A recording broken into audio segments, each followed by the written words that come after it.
नमस्कार। आज बात करते हैं इतिहास के एक ऐसे भूले बिसरे अध्याय की, एक ऐसे साम्राज्य की जिसने प्राचीन भारत को जोड़ने में एक बहुत ही अहम भूमिका निभाई। मतलब एक पुल की तरह, एक सेतु की तरह। तो ये लाइनें सिर्फ शब्द नहीं हैं, है ना? ये इशारा कर रही हैं एक बहुत बड़ी ताकत की तरफ, एक ऐसी पावर जिसने भारत के दो हिस्सों को, उत्तर और दक्षिण को आपस में जोड़ दिया। तो सवाल ये है कि आखिर ये कौन सा साम्राज्य था? जी हाँ, हम बात कर रहे हैं सातवाहन वंश की।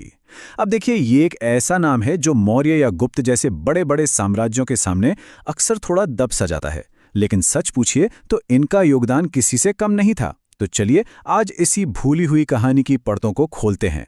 तो सबसे पहला सवाल तो यही उठता है कि ये शक्तिशाली वंश ये आया कहाँ से, इसका उदय हुआ कैसे? देखिए, एक जमाना था जब पूरे भारत पर शक्तिशाली मौर्य साम्राज्य का राज था। लेकिन जैसे ही मौर्य साम्राज्य कमजोर पड़ा और उसका पतन हुआ, तो एक तरह का पॉलिटिकल वैक्यूम, एक खालीपन सा आ गया। और बस इसी खालीपन को भरने के लिए दक्कन के पठार से एक नई शक्ति उभरी, और वो थे सातवाहन। अच्छा, अब इनकी जो लोकेशन थी ना, वो बड़ी कमाल की थी। ये जो दक्कन का पठार है, ये सिर्फ एक जमीन का टुकड़ा नहीं था। आप समझिए, ये तो भारत का स्ट्रैटेजिक सेंटर था, एक नेचुरल ब्रिज जो उत्तर को दक्षिण से जोड़ता था। और सातवाहनों की सबसे बड़ी खूबी यही थी कि उन्होंने इस ज्योग्राफी की ताकत को पहचाना।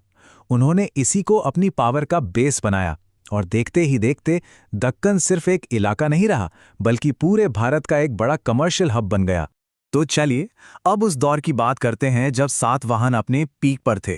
एक ऐसा दौर जिसे हम उनके ट्रेड और कल्चर का गोल्डन एज कह सकते हैं। सातवाहन रूलर्स जो थे वो बहुत दूर की सोचते थे। उन्हें पता था कि असली पावर तो कॉमर्स में है, व्यापार में है। और जानते हैं उन्होंने क्या किया? उन्होंने एक इतना जबरदस्त ट्रेड नेटवर्क बना डाला जो भारत को सीधा सीधा रोमन एम्पायर से जोड़ता था, जो उस वक्त की सबसे बड़ी वेस्टर्न पावर थी। और ये कोई एक तरफा सौदा नहीं था, ये एक टू वे ट्रेड था जिसमें दोनों का फायदा था। यहाँ भारत से मसाले, बढ़िया क्वालिटी के कॉटन टेक्सटाइल, कीमती पत्थर, ये सब रोम भेजे जाते थे। और बदले में वहां से क्या आता था? सोना और चांदी। इतना सोना चांदी भारत आया कि इस पूरे इलाके में जबरदस्त खुशहाली आ गई। और इस बात का पक्का सबूत आज भी मिलता है, पता है? दक्कन के कई इलाकों में जब खुदाई होती है तो सातवाहन काल के रोमन सिक्के मिलते हैं। सोचिए, ये सिक्के उस जमाने के ग्लोबल ट्रेड की जीती जागती कहानी सुनाते हैं। अब जाहिर है, इतना बड़ा ट्रेड एम्पायर सिर्फ किस्मत के भरोसे तो नहीं खड़ा हो सकता। इसके पीछे सातवाहनों की पूरी प्लानिंग थी। उन्होंने एक मजबूत इंफ्रास्ट्रक्चर तैयार किया, समुद्र और जमीन के रास्ते सेफ किए, पोर्ट्स यानी बंदरगाह डेवलप किए, और इस बात का पूरा ध्यान रखा कि ट्रेडर हो या किसान, हर कोई फाइनेंशियली सिक्योर महसूस करे। उनकी इस इकोनॉमिक सक्सेस के पीछे एक बहुत ही ऑर्गेनाइज्ड एडमिनिस्ट्रेशन था। और इसका सबसे बड़ा सबूत क्या है? उनकी अपनी करेंसी। देखिए, जब गौतमीपुत्र सातकर्णी जैसे पावरफुल राजा अपने चेहरे वाले सिक्के निकालते थे, तो इसका मतलब सिर्फ पैसा छापना नहीं होता था। ये इस बात का ऐलान था कि उनका राज एक स्टेबल और सॉवरेन राज है।